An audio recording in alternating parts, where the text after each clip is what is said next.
ब्रह्मा जी कहते हैं भगवान की भक्ति प्राप्त करने के लिए, भगवान शंकर को प्राप्त करने के लिए तीन साधन है, श्रवण, कीर्तन और मनन। ये तीन साधन है भगवान की प्राप्ति के, भगवान की भक्ति प्राप्त करने के लिए इन तीन साधनों का पालन करना चाहिए। तो मुनिगण पूछते हैं कि इन तीनों साधनों का स्वरूप क्या है? श्रवण का क्या अर्थ होता है? मनन का क्या अर्थ होता है? चिंतन मतलब क्या है?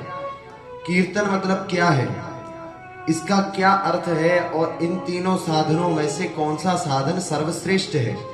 इन तीनों में से कौन सा साधन सर्वश्रेष्ठ है और इन तीनों का स्वरूप क्या है, ये आप हमें बताइए।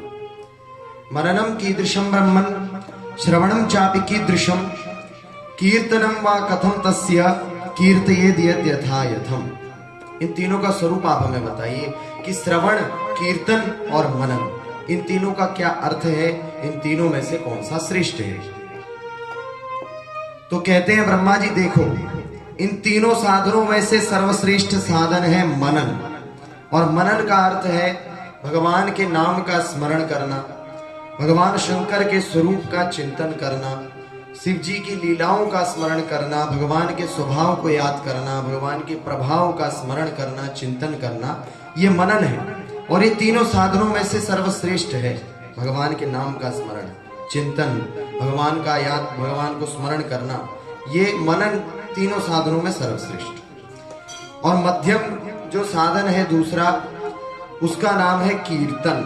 कीर्तन अर्थात अपनी वाणी के द्वारा भगवान के गुणों का गान करना, स्तोत्रों के द्वारा, वेदवाणी के द्वारा अथवा भजनों के द्वारा, इत्यादि इत्यादि साधनों से, संगीत के माध्यम से भगवान के गुणों का गान करना, ये कीर्तन कहलाता है। ये दूसरा साधन है। और तीसरा जो सबसे तीसरे नंबर का साधन है, उसका नाम है श्रवण।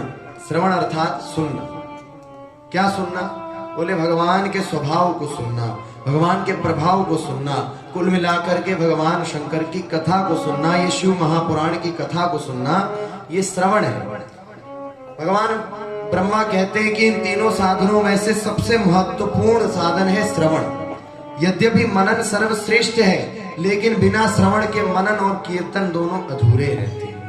श्रवण सर्वश्रेष्ठ है क्योंकि बिना श्रवण के कुछ भी संभव नहीं है। बिना भगवान के स्वभाव को जाने, बिना भगवान की कथा को सुने, आप भगवान का चिंतन कैसे करोगे? भगवान के गुणों का गान कैसे कर सकते हो? कर सकते हो क्या? संभव नहीं। श्रवण ही सर्वश्रेष्ठ, सबसे पहले करने योग्य साधन है। सबसे पहले सुनी, वेदों में यही कहा गया कि श्रोतव्य, उसके बाद मंतव्य और फिर निधिध्यासितव्य। सबसे पहले श्रोतव्य, सुनो, क्योंकि सुनकर के ही सब होता है। हम जब छोटे होते हैं, बच्चे होते हैं, बाल्यावस्था में, हम बोल नहीं पाते। बोलना हम कैसे सीखते हैं? अपने माता पिता की वाणी को सुनकर के ही हम बोलना सीखते हैं।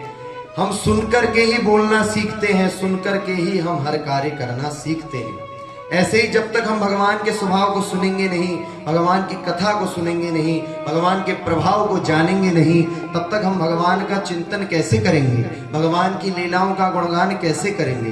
कीर्तन और मनन साधन भले ही श्रेष्ठ हैं, लेकिन बिना श्रवण के दोनों अधूरे हैं। सबसे पहले श्रवण करना है, सुनना है, और एक बार नहीं बारंबार सुनना है, लगातार भगवान के गुणों को सुनना है। और जब सुन करके आपकी निष्ठा होगी, तब आप उसका कीर्तन करने लगोगे, भगवान के गुणों को याद करोगे और भगवान के गुणों का गान करोगे, वो कीर्तन है। और उसके बाद जब आपका भगवान में चित्त लग जाएगा, तो आप हर समय भगवान का स्मरण करते रहोगे। ये मनन है। इन तीनों साधनों की विशेषताएं ब्रह्मा जी ने सारे ऋषि मुनियों को समझाई। पूज्य प्रेम नारायणाचार्य जी महाराज की ऐसे ही दिव्य प्रवचनों का आनंद लेते रहने के लिए चैनल को सब्सक्राइब करें। नई वीडियोस की नोटिफिकेशन सर्वप्रथम प्राप्त करने के लिए बेल आइकन को दबाएं। डिस्क्रिप्शन में दिए गए लिंक्स के द्वारा पूज्य महाराज श्री को सभी सोशल मीडिया प्लेटफॉर्म्स पर फॉलो करें। पूज्य प्रेम नारायणाचार्य जी महाराज का ये दिव्य संकल्प है कि श्रीमद् भागवत कथा एवं श्रीमद् वाल्मीकि रामायण कथा के माध्यम से शास्त्रों का ज्ञान जन जन तक पहुंचाया जाए। महाराज श्री के इस दिव्य संकल्प में आप भी श्रीमद् भागवत कथा एवं वाल्मीकि रामायण कथा का आयोजन करा करके सहयोग कर सकते हैं। पूज्य महाराज श्री से श्रीमद् भागवत कथा एवं श्रीमद् वाल्मीकि रामायण कथा करवाने हेतु